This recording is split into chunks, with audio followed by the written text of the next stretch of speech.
Here we have one of our Bug Snugs. So as gardeners, it's very easy to want to get in the garden and clean up all the mess and the cuttings off the floor, but actually what wildlife want is a bit of mess.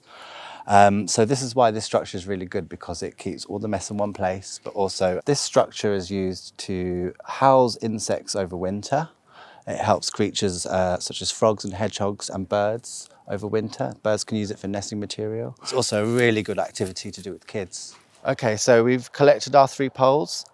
We've used hazel here, but you don't have to use hazel. You can use bamboo canes or anything straight and long. You can make it any size. You can make it wee, this size, or even go much bigger.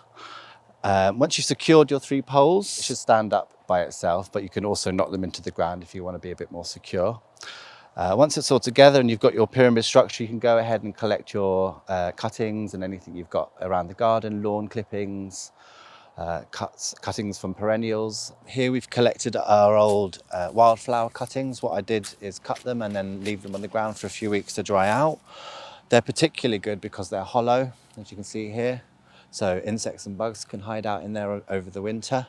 You can use old bamboo canes, lawn clippings, hedge clippings, leaf litter, anything you find around the garden. Once you've cut all your material, you can start layering up. So I've started here. You just grab your material and literally go for it. In you go.